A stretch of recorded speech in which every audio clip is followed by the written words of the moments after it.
Hello students, तो आज हम देखेंगे सुश्रुत संहिता के 5वें अध्याय को। ठीक है, तो सुश्रुत संहिता का 5वें अध्याय क्या है?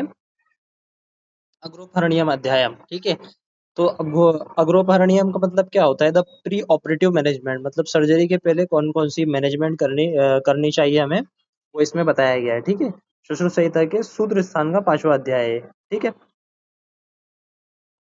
इसमें हम देखें तो आचार्य सुश्रुत ने त्रिविध चिकित्सा कर्मों का वर्गीकरण यानी क्लासिफिकेशन किया है। मतलब त्रिविध चिकित्सा कर्म बताइए। और आचार्य सुश्रुत की चिकित्सा मतलब क्या है? शल्य, क्योंकि जो है तो सुश्रुत संहिता क्या है? शल्य प्रदान ग्रंथ है। तो आचार्य सुश्रुत ने त्रिविध चिकित्सा कर्म बताए हैं। कौन कौन से? पूर्व कर्म, प्रधान कर्म और पश्चात कर्म। यानी जो मेन सर्जरी है उसके पहले के काम क्या क्या करने हैं, कर्म क्या क्या करने हैं, और सर्जरी ऑपरेशन कैसे करना है, और ऑपरेशन के बाद क्या क्या करना है। ठीक है, तो ये तीन चीजें आचार्य सुश्रुत ने बताई है। कौन सी? देखो इसमें दिया हुआ है हिंदी में, पूर्व कर्म, प्रधान कर्म और पश्चात कर्म। ठीक है, उसके बाद में हम देखते हैं, इसमें हम इंपॉर्टेंट इंपॉर्टेंट चीजें देख रहे हैं। ठीक है, उसके बाद में क्योंकि ये चैप्टर भी हालांकि बहुत इंपॉर्टेंट है, उसमें भी जो चीजें इंपॉर्टेंट एग्जाम के पॉइंट ऑफ व्यू से एग्जाम में पूछी जाएंगी वो अपन देख रहे हैं। उसके बाद में शस्त्र कर्म की प्रधानता। तो शस्त्र कर्म की प्रधानता क्या बताई गई है? तो इसमें कुछ नहीं बोला गया है, इसमें है कि शास्त्र में शल्य कर्म की प्रधानता होने के कारण शल्य कर्मों तथा उसके उपकरण और इक्विपमेंट्स का पहले वर्णन किया जाएगा। उसके बाद में देखो अष्टविध शस्त्र कर्म है, वेरी वेरी आईएमपी है, इसको एज इट इज श्लोक याद कर लेना है ना, ये अपने को याद होना चाहिए एज इट इज। तच्च शस्त्र कर्म अष्टविधम तद्यथा छेद्यम वेद्यम लेख्यम वेद्यम ऐश्यम आहार्यम विश्राव्यम सीव्यम। ठीक है, तो ये जो 8 शस्त्र कर्म है वो आचार्य सुश्रुत ने बताए हैं। और आचार्य चरक ने कितने बताए थे? आचार्य चरक ने 6 बताए थे। आचार्य सुश्रुत ने कितने? 8 बताए हैं। और अष्टांग हृदय में कितने हैं? आचार्य वाग्भट ने 13 बताए हैं, है ना। तो ये हो गया आचार्य सुश्रुत के कौन कौन से हो गए? 8। छेद्यम वेद्यम लेख्यम वेद्यम ऐश्यम आहार्यम विश्रावम और सिव्यम।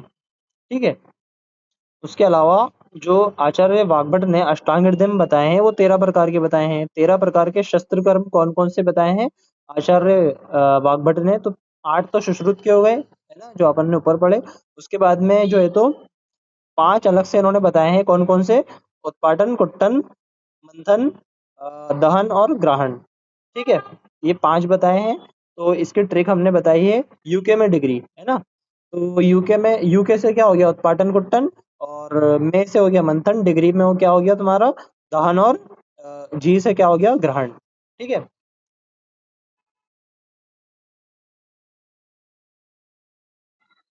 इसके हिंदी में हम देख लेते हैं कि आचार्य सुश्रुत ने जो 8 बताए हैं कौन कौन से? शैद्यम वैद्यम लेख्यम वैद्यम ऐश्यम आहार्यम विश्राव्यम सीप्यम, है ना।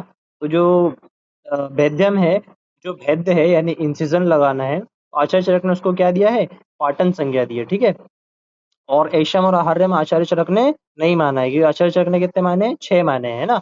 ऐशम आहार्यम नहीं माना है, और वैद्य की जगह पाटन माना है। ठीक है, और विश्रावन की जगह क्या माना है? प्रच्छान माना है आचार्य चरक ने। क्या माना है? प्रच्छान। ठीक है, ये विमर्श में देख लेते हैं अब क्या चीज इंपॉर्टेंट है। चारकी वर्णन में शस्त्र कर्म के केवल 6 भेद है, जो हमने ऊपर पढ़े वही सब चीजें इसके अंदर। ऐषण और आहरण उनमें नहीं है। जबकि वाग्भट ने सुश्रुत को अष्टविध शस्त्रकर्मों के अतिरिक्त उत्पाटन, कुट्टन, मंथन, ग्रहण और दहन, इन 5 कर्मों का भी उल्लेख किया है। ऐषण शस्त्र कर्म भी है और यंत्र कर्म भी है। ठीक है, वेरी वेरी आईएमपी पॉइंट क्या है? ऐषण जो है तो शस्त्र कर्म भी बोला है और यंत्र कर्म भी बोला है। इसीलिए वाग्भट ने 2 प्रकार की ऐष्णियों का उल्लेख किया है। वाग्भट ने कौन कौन से ऐषण ऐषण कर्म बताए हैं? ये सिर्फ नाम याद रख लेना, गंडुपदमुखी और सुषिमुखी। ठीक है, अष्टांग संग्रहकार ने ऐषण 2 कर्म बताए हैं, ऐषण और वेदन। ठीक है, ये इतना इंपॉर्टेंट नहीं है। इसके बाद में फिर क्या है? छठा छेदन आदि अष्टविध शस्त्रम का साउदाहरण शब्द अर्थ इस प्रकार है। मतलब जो हमने अष्टविध शस्त्रम पढ़े, तो उनमें एक एक चीज का मतलब, आठों में एक एक चीज का मतलब क्या है वो देख लेते हैं हम। ठीक है, छेदन मतलब क्या है? शरीर के किसी अंश को काटकर अलग कर देना। जैसे अर्शो अर्शो अंकुर है ना, यानी अर्श हो जाता है, यानी पाइल्स हो जाता है, उसके अंकुर को काट के अलग करते हैं, तो ये क्या कहलाएगा? ये छेदन कहलाएगा। तो में आता है भेदन या फिर पाटन। ठीक है, चीरा लगाकर पुय आदि को निकालना, जैसे विदरदी, यानी जैसे फुंसी वगैरह हो जाती है तो हम जो है तो पस को निकालते हैं ना चीरा लगा के, वो क्या हो गया? भेदन कर्म हो गया। उसके बाद में लेखन, लेखन क्या होता है? व्रण आदि के कठोर मांस आदि को खुरच कर जिससे रोहन ठीक हो। यानी किसी भी जो ये तो कई व्रण हो गया है, जख्म हो गया है, कठोर हो गया है ना, उसको खुरच कर निकालना क्या हो गया? लेखन कर्म हो गया। उसके बाद में वेधन, सूक्ष्मांग सूक्ष्माग्र शस्त्र से बींध कर तरल आदि को निकालना, जैसे जलोदर में, यानी एसाइटिस हो जाता है ना, एसाइटिक फ्लूइड को कैसे निकालते हैं? तो उसको क्या बोलेंगे? वेधन कर्म बोलेंगे। उसके बाद में आ जाता है ऐषण। इसमें क्या होता है? शल्य पुए मार्ग आदि को ढूंढा जाता है, भेदन भी करते हैं। उसके बाद में आ गया आहरण, शल्य को पकड़कर बाहर निकालना, जैसे दांत, मूड गर्भ आदि, यानी कोई चीज चुभ गई हो या कोई कांटा वगैरह चुभ गया हो उसको निकालना, या फिर कोई जो है तो तुम्हारा शस्त्र चुभ गया हो उसको निकालना, क्या है? आहरण कहलाएगा। उसके बाद विस्रावण क्या है? रक्त मोक्षण है ना। विस्रावण किसको बोला है? रक्त मोक्षण को बोला है ना। श्रावण शब्द का प्रयोग ड्रेनेज अर्थ में होता है, जैसे विदृधि के भेदन के बाद कुएं निकलते रहने की व्यवस्था। ठीक है। उसको बाद में सेवन मतलब क्या है? सूचरिंग हो गया है, यानी अपन जो टाके लगाते हैं वो वाले। व्रण औष्ठव का परस्पर मिलाकर सीवन कर्म करना। उसके बाद में हम देखते हैं श्लोक नंबर 6, द इक्विपमेंट्स है ना, शस्त्र क्रिया के उपकरण। शस्त्र क्रिया में कौन कौन से उपकरण प्रयोग किए जाते हैं ना? परिकर्मण्यश्च स्निग्ध स्थिरा बलवंता, इसको मार्क कर लो छठे श्लोक की लास्ट लाइन में, आदि वाली। ठीक है। उपरोक्त अष्टविध शस्त्र कर्मों में से किसी एक कर्म को करने की इच्छा वाले चिकित्सक को चाहिए कि वह पहले निम्न उपकरणों को समीप में रख ले। मतलब क्या है? अगर आप सर्जरी करने जा रहे हो तो ये सब चीजें आपके पास में उस टाइम पे मौजूद होनी चाहिए। कौन कौन सी? यंत्र होना चाहिए, ब्लंट इंस्ट्रूमेंट होना चाहिए, शस्त्र होना चाहिए, शार्प इंस्ट्रूमेंट होना चाहिए। उसके अलावा छार होना चाहिए ना, अग्नि होनी चाहिए, फायर कॉटरी होनी चाहिए, शलाका होनी चाहिए ना, स्ट्रंग होना चाहिए, horn used for cupping and blood sucking. ठीक है। यानी जो है तो कपिंग थेरेपी में यूज होता है, वो भी बोल सकते हैं अपन इसको। उसके अलावा जलों का होना चाहिए, लीच होना चाहिए, अलाबू होना चाहिए, है ना। उसके बाद में जाम्बोस्ट। ठीक है। उसके बाद में पिचू होना चाहिए ना, ये कपड़े का बना होता है जिसे औषध सिद्ध तेल में डुबोकर व्रण या योनि में रखते हैं, जिसको स्वैप भी बोलते हैं अपन। उसके अलावा प्लोथ होना चाहिए, और सूत्र है, पत्र है, पट्ट है ना, मधु, घृत, वसा, दूध, तेल, तर्पण, कषाय, आलेपन, कल्क, व्यंजन, कटाह, शीतल एवं उष्ण जल, है ना। ये सब चीजें हमारे पास में होना चाहिए जब हम सर्जरी करें। उसके बाद में क्या है? अ, उसके बाद में बोला गया है इनके अतिरिक्त क्या होना चाहिए? उपरोक्त यंत्र आदि में भी कुछ उपकरण कर्मांग छेदन आदि में प्रयुक्त हैं, और कुछ उपकरण शीत उष्ण जल आदि व्यापक व्यापक प्रशमनार्थ प्रयुक्त होते हैं। स्निग्ध, अनुरक्त, अफेक्शनेट, स्थिर, अचल, स्टीडी और बलवान, स्ट्रॉन्ग परिकर्मी। यानी जो है तो नर्सिंग स्टाफ भी ऐसा होना चाहिए जो बलवान भी हो और स्थिर भी हो, और काम करने में क्या हो तो शुचि भी हो, है ना। ऐसा आपको नर्सिंग स्टाफ भी होना चाहिए जब आप सर्जरी कर रहे हो। उसके बाद में देखो, देखो ऊपर अपन ने एक चीज लिखी है उसको पढ़ लेते हैं, अभी आएगा आगे इसी में। शस्त्र पद जो है तो यानी व्रण, मतलब हम कोई चीज को काटते हैं, चीरा लगाते हैं तो कितना बड़ा होना चाहिए? 2 से 3 अंगुल से बड़ा नहीं होना चाहिए ना, मतलब मैक्सिमम 2 से 3 अंगुल होना चाहिए। सर्जरी से पहले पेशेंट को भोजन क्यों कराया जाता है? तो मूर्छित ना हो इसलिए कराया जाता है। और मद्यपान क्यों कराया जाता है? वेदना सहन शक्ति उसमें पैदा हो जाए ना, इसलिए मद्यपान कराते हैं। और मूर्छित ना हो इसके लिए क्या कराते हैं? भोजन कराते हैं। शस्त्र क्रिया का उपदेश, उसके बाद में शस्त्र क्रिया का उपदेश दिया हुआ है ना।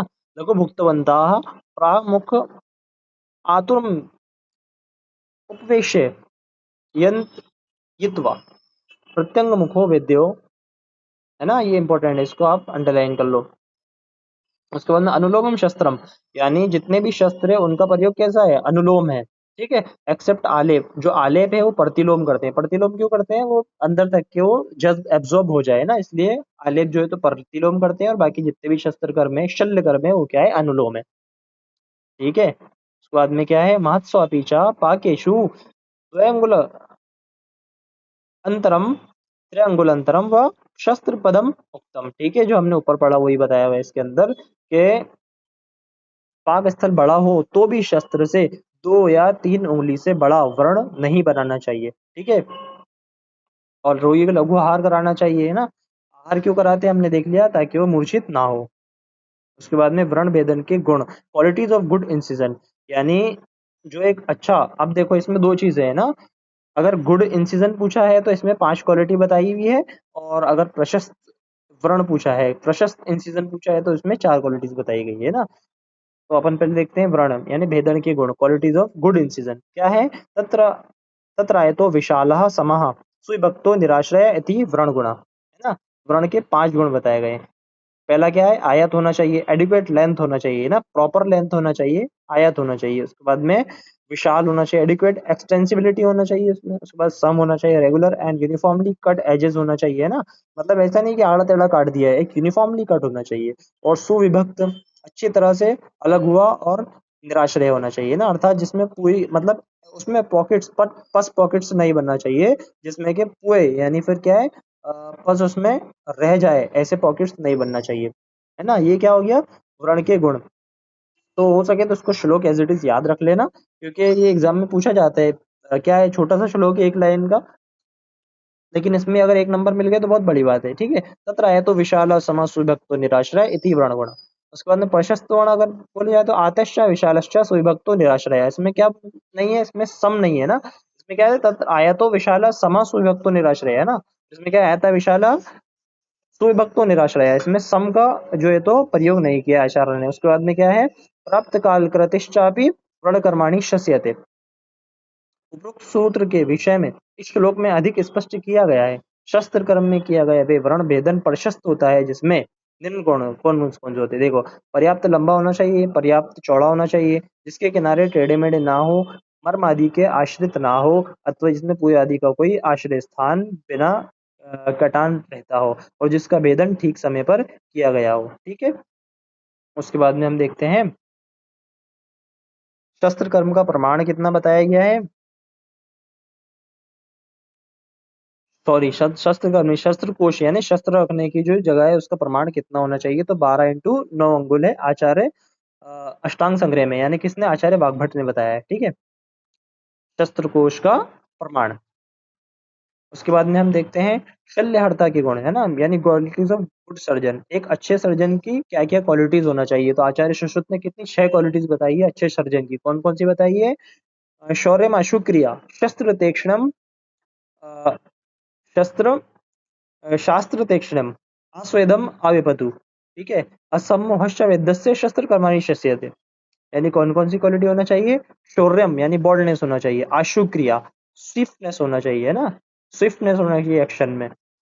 शस्त्र शास्त्र तीक्ष्ण, शार्पनेस ऑफ द इंस्ट्रूमेंट, उसके इंस्ट्रूमेंट शार्प होना चाहिए, यानी देखो ऐसा होना चाहिए जो डरे नहीं, ऐसा नहीं कि ब्लड अगर देख रहा है तो बेहोश हो जा रहा है ना, मूर्छा जा रहा है उसी को, ऐसा नहीं होना चाहिए। बोल्डनेस होना चाहिए उसके अंदर, स्विफ्टनेस होना चाहिए, और उसके इंस्ट्रूमेंट जो है तो शार्प होना चाहिए। आस्वेदु अयपतु अर्थात जिसे घबराहट के कारण पसीना ना आता हो, और जो काम करते समय कांपता ना हो, है ना। No sweating and no trembling in the hands.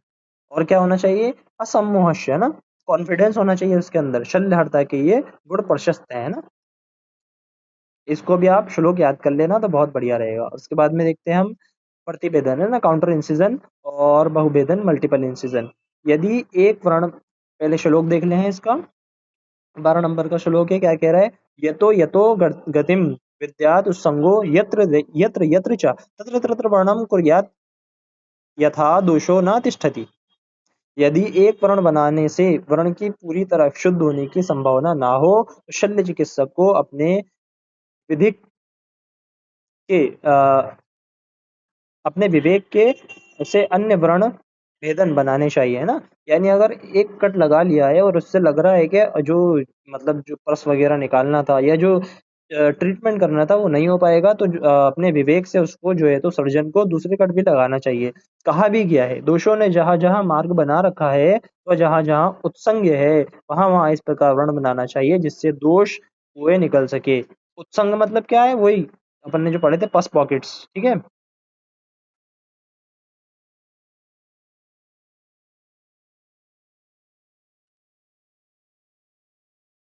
देखो ये उत्संग है ना, उत्संग मतलब क्या है, पस पॉकेट।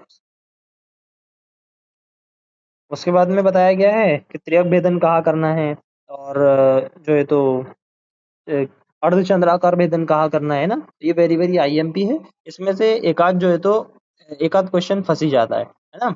सबसे पहले हम देखेंगे त्रियक भेदन, है ना, त्रियक भेदन यानी ऑब्लिक इंसिजन कहाँ कहाँ लगाना चाहिए। तत्र भ्रूगंड, शंख ललाट, अक्षि अक्षिपुटोष्ठ, दंतवेष्टक, कक्षा कुक्षि, वंक्षणेषु, त्र्यक छेद उक्तः। यानी त्रियक छेदन कहाँ कहाँ करना चाहिए? भ्रू में, गाल में, शंख में, ललाट में, है ना, अक्षिकूट में, होठ में, दंत मांस, कक्षा कुक्षि और वंक्षण में त्रियक भेदन करना चाहिए, यानी ऑब्लिक इंसिजन लगाना चाहिए।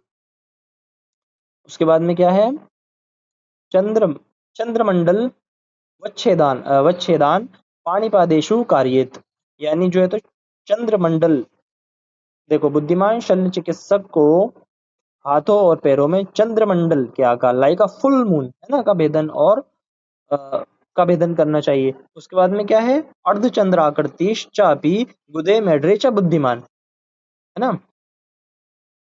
तो उसके बाद में है अर्धचंद्राकार कहाँ कहाँ करना चाहिए? बोला गया है गुद में और मेढ्र में अर्धचंद्राकार यानी सेमी सर्कुलर कट लगाना चाहिए। उसके बाद में अन्यथा तु शिरा स्नायु छेदनम अतिमात्रम वेदना चिराद वर्ण संरोहो मांस कंदी प्रादुर्भावश्चैति। यदि इन नियमों का पालन न किया जाए तो क्या होगा? सिरा छेदन, स्नायु छेदन हो जाएगा, है ना, तीव्र वेदना होगी, व्रण का देर से यानी व्रण जल्दी नहीं भरेगा, मांसकंदी बन जाएगी, है ना, अ, मांसकंदी का भाव होना संभव है। तो ये तो असर्शन रीजन में क्वेश्चन पूछ सकता है कि ये सब अगर सही तरीके से भेदन नहीं किया जाएगा तो क्या होगा? तो अपने को रीजन में ये देखना है कि ये लिखा है कि नहीं, सिरा छेदन, स्नायु छेदन, तीव्र वेदना होगी, व्रण का देर से बढ़ना और मांसकंदी, है ना। ये असर्शन रीजन में क्वेश्चन पूछा जा सकता है। और इसके अलावा भी ये जो चीजें इसके अंदर दी हुई है, ये कोई भी एक चीज उठा लेगा और उसमें बोल देगा कि यार छेदन किस किस में करना चाहिए ना, तो अपने को ये अगर हो सके तो श्लोक याद कर लेना, है ना। उसके बाद में देखो ऊपर अपन ने लिखा है शस्त्र कर्म के पश्चात क्या क्या करना चाहिए? तिल कल्क व मधु सर्पी का लेप करना चाहिए ना, याद रखना इसको, तिल कल्क और मधु सर्पी का लेप। सम्यक दग्ध पर क्या करना चाहिए? मधु सर्पी का लेप करना चाहिए, है ना। यानी सम्यक प्रकार से दहन हो गया है अग्निकर्म से, तो उस पे क्या करना चाहिए? मधु सर्पी का लेप करना चाहिए। उसके बाद में क्या है? खाली पेट शस्त्र कर्म करने योग्य व्याधियां। अब आपने देखा था कि लघु भोजन देना चाहिए जो रोगी है उसको शस्त्र कर्म से पहले। अब ऐसी कौन कौन सी व्याधियां हैं जिसमें भोजन नहीं देना चाहिए शस्त्र कर्म से पहले? तो श्लोक देखते हैं। मूढ़ गर्भ उदर अर्शो अश्मरी भगंदर मुख रोगेश भुक्तवता अभुक्तवता कर्म कुर्वीत, है ना। तो कौन कौन सा है? मूढ़ गर्भ, 6 प्रकार की ऐसी व्याधियां बताया है। इसको भी अगर हो सके तो श्लोक ही याद करना। 6 प्रकार की ऐसी व्याधियां बताया है जिसमें जो है तो शस्त्र कर्म से पहले रोगी को भोजन नहीं देना चाहिए, है ना। कौन कौन सा है? मूढ़ गर्भ यानी मेल प्रेजेंटेशन, उसके बाद में उदर रोग है, एब्डोमिनल डिजीज हो गई, अर्श हो गया, पाइल्स है, अश्मरी यानी यूरिनरी कैलिकुलाई हो गया, उसके अलावा भगंदर है ना, फिस्टुला इन एनो, एंड मुख रोगों ओरल डिजीज में भोजन कराए बिना शल्य कर्म करना चाहिए, है ना। उसके बाद में देखो शस्त्र कर्म के तुरंत बाद का पश्चात कर्म, है ना। पहले हमने पूर्व कर्म देखा, तैयारियां कैसी हुई, उसके बाद में हमने प्रधान कर्म देखा, शल्य कर्म में क्या क्या इंस्ट्रूमेंट्स लग रहे हैं, उसके बाद में सर्जन कैसा होना चाहिए, शल्य कर्म में भेदन छेदन किन किन अंगों में किस प्रकार का होना चाहिए। अब हम देखेंगे पश्चात कर्म, शल्य कर्म के बाद का कौन कौन सा कर्म है। तो हम देखते हैं शीतभिर,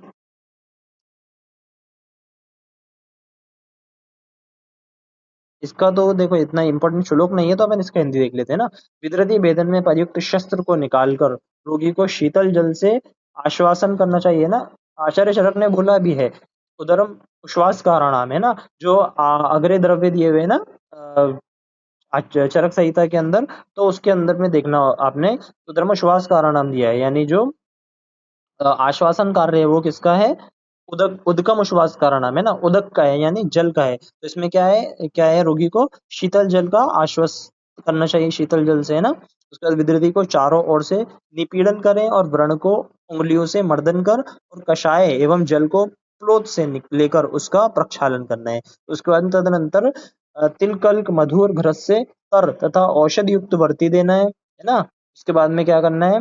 व्रण के अंदर प्रविष्ट कर दें। उसके बाद में व्रण को कल्क से ढककर ना अति स्निग्ध ना अति रुक्ष गाढ़ी कवलिका रखकर वस्त्रपट से बांध दें। उसके बाद में वेदनाहार और रक्षोग्न हिंगुल आदि धूपों से व्रण को धूपित करें और रक्षोघ्न मंत्रों से रोगी की रक्षा करें। तो जो इसमें सीक्वेंस बताया गया है वो इंपॉर्टेंट है ना, सीक्वेंस आप एक बार देख लेना इसका।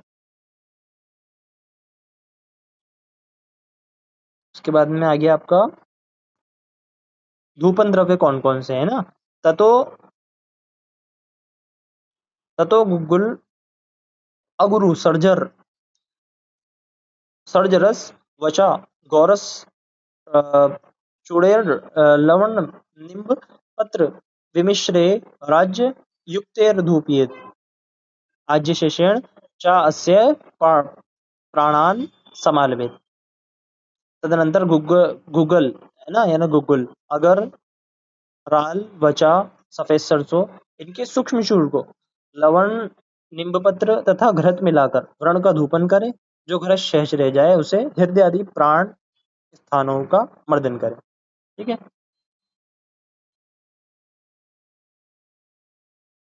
उसके बाद में है व्रणित का रक्षा कर्म। ये इतना इंपॉर्टेंट नहीं है, ये लाइन इंपॉर्टेंट है जो हमने पेन से लिखी है ऊपर। व्रण बंधन खोलने का समय क्या है, 3 दिन बाद बताया गया है जनरलाइज वे में। देखो तदनंतर तथा कृत रक्षमा आतुरम अगारम प्रवेश्य, तदनंतर उपरोक्त विधि से रक्षा विधान संपन्न रोगी को व्रणितागार में प्रविष्ट कराकर वर्ण वर्णितोपासन में वर्णित नियमों का यानी पोस्ट ऑपरेटिव इंस्ट्रूमेंट्स पालन करते रहने का आदेश दें। है ना, यानी रोगी को बता दें कि उसकी सर्जरी हो गई है, उसको किन किन चीजों का पालन करना है। तो वर्ण बंधन बदलने का समय वेरी वेरी आईएमपी, पट्टी बदलने का समय बोल सकते हैं अपन। है ना, तो इसमें दिया गया है श्लोक नंबर 35, ततस तृतीय आहनि, यानी क्या है, तीसरे दिन पट्टी खोलकर, है ना, पूर्ववत व्रण बंधन कर दें। शीघ्रतावश पट्टी को दूसरे ही दिन नहीं खोलना चाहिए, है ना, तीसरे दिन खोलना है। उसके बाद में देखो नीचे के श्लोक में 36 नंबर का श्लोक, द्वितीय दिवसे परिमोक्षण आद्वि ग्रहितो व्रणश चिरा संरोहति तीव्ररुजश्च भवति। यदि दूसरे दिन ही पट्टी बदल दी जाए तो व्रण क्या होगा, विग्रथित हो जाएगा, है ना, यानी थिकनिंग ऑफ द टिश्यू हो जाएगी, देर से भरेगा और वेदनाएं भी होगी तीव्र। उसके अलावा तीसरे दिन के बाद वात आदि दोष, है ना, हेमंत आदि काल, रोगी का हीन मध्य उत्तम बल का विचार कर व्रण रोहण होने तक कषाय, आलेपन, व्रण बंधन, आहार, आचार आदि की व्यवस्था करनी चाहिए, है ना। उसके बाद में देखो देखो अपन ने जो ऊपर पढ़ा ना कि 3 दिन में पट्टी खोलनी चाहिए, तो ये असर्शन रीजन में ही पूछा जा सकता है। असर्शन में क्या देगा कि 3 दिन में पट्टी खोलनी चाहिए, और नीचे क्या है, 3 दिन में क्यों खोलनी चाहिए, तो इसमें ये सब है ना, देख लेना इसको आप। उसके बाद में आ गया आपका अंतर दोष रोपण से हानियां, है ना। शीघ्रता के कारण इस व्रण को इस प्रकार रोहित न होने दें कि इसके अंदर पुए रह जाए। ऐसा होने से थोड़ा सा भी हानिकारक हेतु अंदर ही उत्संग बनाकर विकार को पुनः उत्पन्न कर देगा। यानी आप सर्जरी कर रहे हो तो जल्दी जल्दी में ऐसा ना करें कि जो है तो पस वगैरह या शल्य वगैरह अंदर ही रह जाए। उससे क्या होगा, धीरे से अंदर पस पॉकेट बनेगा और उसको फिर से व्याधि उत्पन्न कर देगा। ठीक है। वर्णित के लिए वर्जनीय श्लोक भी है, इसका श्लोक नहीं देखते अपन, इसका जो है तो चलो देख लेते हैं। ठीक है। रूढ़े अप्यजीर्ण व्यायाम व्यायामादीनाम विवर्जयेत, हर्षम क्रोधम भयम च अपि यावस्त्योर संभवात।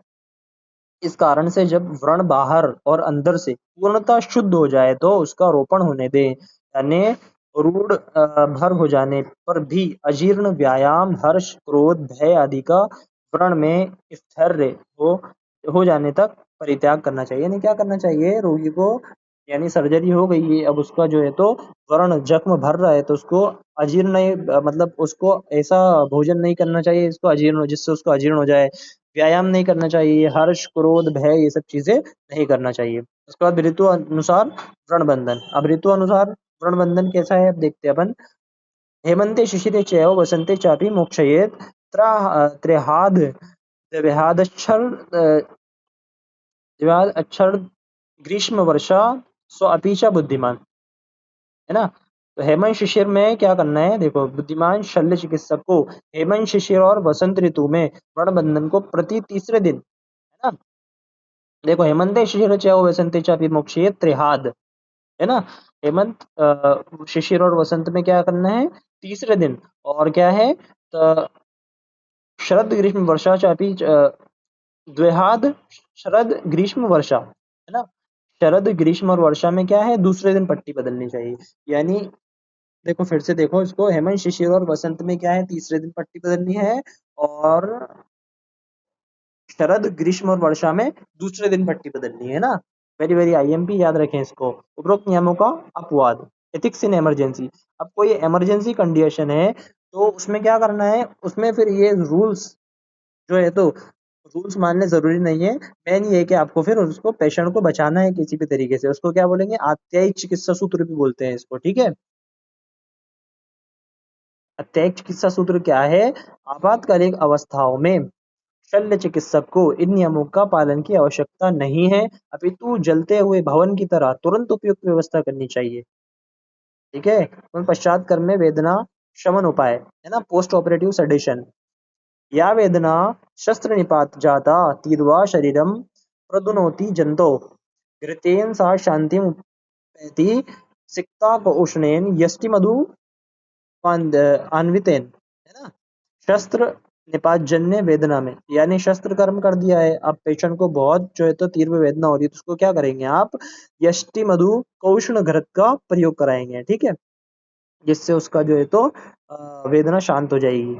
इसमें क्या दिया है, हिंदी पढ़ते हैं अपन। शस्त्र प्रयोग के पश्चात होने वाली वेदना से यदि रोगी को भयंकर वेदना हो रही है तो मुलेठी से सिद्ध कोष्ण घृत से व्रण का सिंचन करने से शांत हो जाती है। यानी उस व्रण का सिंचन करना है किससे, यष्टि मधु कोष्ण घृत से, ठीक है। तो इसके साथ में अपना पांचवा चैप्टर समाप्त हो गया है ना। अब अगले लेक्चर में अपन पढ़ेंगे चैप्टर नंबर 6।